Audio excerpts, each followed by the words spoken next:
Ти го зеде моето дете, јас ќе го земам твоето. Ова е само една од многуте закани кои ги добиваат социјалните работници поради нивната работа. Навредите упатени кон нив се уште почести. Вработените во Тетовскиот центар за социјална работа велат дека често се изложени на висок ризик при непосреден увид во домовите кога доаѓаат да им помогнат на жртвите на семејно насилство. Стануваат мета на насилниците кои неретко се агресивни или под дејство на наркотици. Секогаш во нашата социјална работа, значи како стручен тим, го применуваме принцип помош до самопомош. Значи, помогни на странката, на жртвата, заштити ги нејзините права и интереси, која што е жртва во висок ризик, меѓутоа, бидејќи и ние како стручни лица сме во висок ризик, некогаш сме и жртви на насилство, секогаш поаѓаме и од тоа помош до самопомош. Поради континуирана изложеност на травматични ситуации и сведоштва на жртвите настанува емоционална исцрпеност кај стручните лица, а дополнително оптоварување е тоа што се дели од интервентниот тим кој работи 24/7. Предизвикување на секундарна траума, што стручните лица вработени во сите центри на социјална работа имат потреба за супервизија и психолошка поддршка за полесно да ги надминат нивните потешкоти кои ги доживеат во изложеноста на доживување на таа секундарна траума, што често доведува до полесно согарување.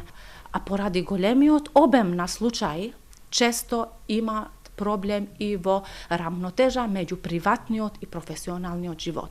Во недостаток на шелтер центар во Тетово, проблем е да најдат безбедно место за престој на жртвите. Ако има деца, се соочуваат и со потешкоти за тие да бидат вклучени во образовниот процес. Мораме да ги носиме по други градови во Републиката, така што што представува и голем проблем од наша надлежност.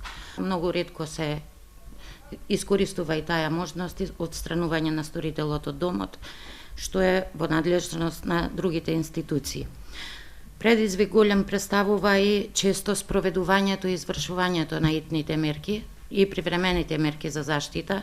Доколку жртвата има машко дете на 14 години, при што сместувањето во шелтер центрите не е прифатено, и заради тоа ја принудува жртвата да се враќа во насилната средина каде што живеела со сторителот на семејно насилство. Доколку децата се на училишна возраст, проблем е за следење на наставниот процес, кој исто така го отежнува и значи престојот во шелтер центрите на тие деца.